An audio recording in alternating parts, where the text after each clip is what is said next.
Hi everyone, this is Casper, the boy diviner here today, and I wanted to talk to all of you about the deck that I used this week, which was the Trionfi Della Luna.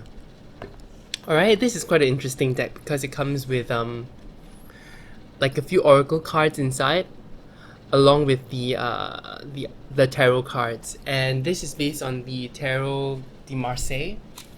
So I always wanted to learn the Marseille system. I wanted to learn how to read pips better, and that's why I challenged myself to use this deck. To be honest, for now I'm trying something new. I'm picking 3 decks every week and letting the deck that week choose the next one. So this was chosen by the Marielle to kind of challenge me, I'm guessing. And also maybe, so basically I asked my allies, like, what voice do you want to use next week? Which deck you want to come up through? And so they chose the Trionfi Della Luna, and I kind of really enjoyed this deck. This was a big change from the Marielle, so you can take a look. This deck like has a tongue-in-cheek quality to it, and the pips are beautiful. Alright, I did a walkthrough of this deck, I think, which I will show on that side, but I really enjoyed using this deck. It's more practical than anything compared to the Marielle. Marielle made me feel a lot of feels. I mean, it could be because of the things that I was going through, but this deck, it's different. It has a funny quality to it. It makes the Marseille feel less serious and more fun. I really love the characters in this deck. Alright, so a lot of the times when I picked the things up from this deck, they were actually not the pips, and they were actually the human figures, which means the major arcana or maybe the court cards. So I feel like the deck was trying to help me out a little. It was trying to be like, we know you're not used to pip cards, so I'm going to show you a human figure. I also started a few challenges using this deck, namely the one done by the Hermit's Mirror on the Libra and Venus qualities. Alright, you can see they're so evocative, all the court cards and all the majors. So I would have to say I really enjoyed this deck. Nothing really big happened, like nothing really emotional struck me. Maybe I can just share one reading that was very recent to me, which was the Page of Swords and the Chariot. I'll put a picture up somewhere. And I wrote a haiku. Accept that your thoughts are not your thoughts, but just weeds pushing through pavement.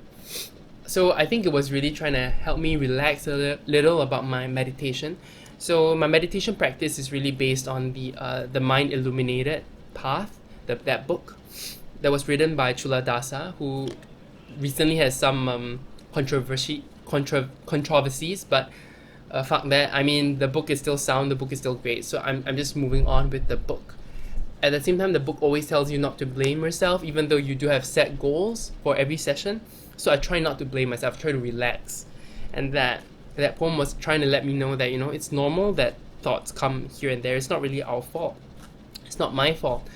It just needs to come, and I just need to let it go as much as I can and try to focus on what's important to me. Alright, so that's what I want to share about this deck and how I used it. Along with this deck, it comes with that few oracles that I haven't showed you yet, but I use it.